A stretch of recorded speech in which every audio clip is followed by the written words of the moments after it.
Hello viewers, here's a mindful man reading The Clinic by Paul G. Brett, my fellow writer friend.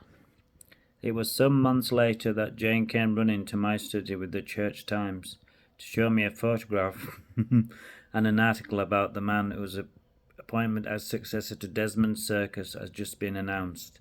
Isn't this that nice man we met at Glyndebourne? Yes, I think it is. What a stroke of luck. What's luck got to do with it? She said in her usual quick-witted way. Of course I should say the Holy Spirit and the Crown Appointments Commission. It means we know him already. If he remembers us, that is. At least I won't have to move to get a living in his diocese. He's coming here. I know, I'll write and invite him to preach. But let's hope he does a better job of it than the last one. With that she gave me the paper and turned on her heels to go back upstairs.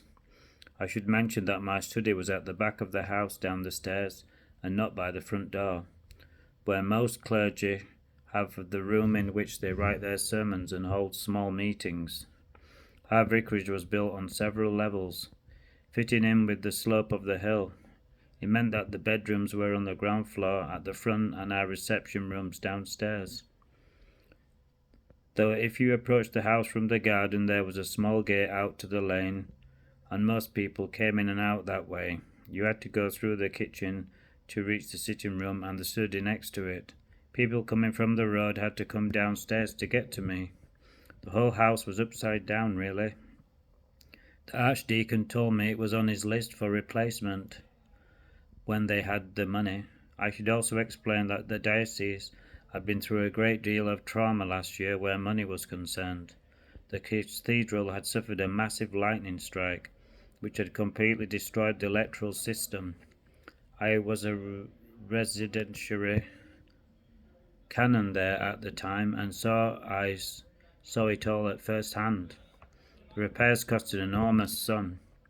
The ecclesiastical insurance people paid for much of it, though we had to provide a considerable sum ourselves, as we had not covered the building to the full amount.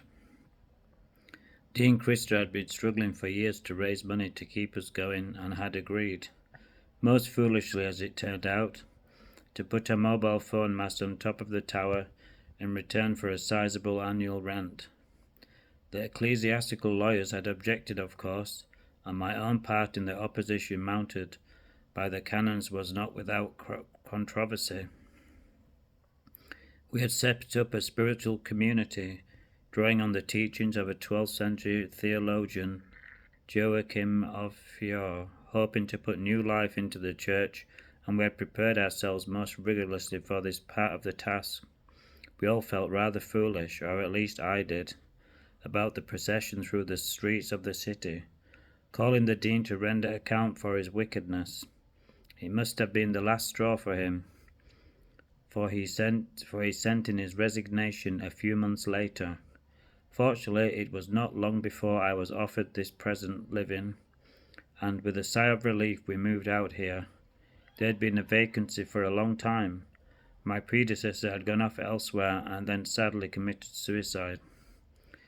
Bishop Desmond moved on not long afterwards as well, not to Canterbury as he might have hoped if he'd taken the articles in the local press seriously, but to a diocese overseas, where his particular brand of fervour and naivety might be more readily appreciated, and so for some months we had neither bishop nor dean. Now we were to have Rupert Knightsbridge. He was quite a different kettle of fish, as Jane liked to say. His enthronement some weeks after Easter in the cathedral, 20 miles from us, was a splendid affair. Hope you enjoyed this chapter of The Clinic by Paul G. Brett. Can tell it's quite well written. Please sub me.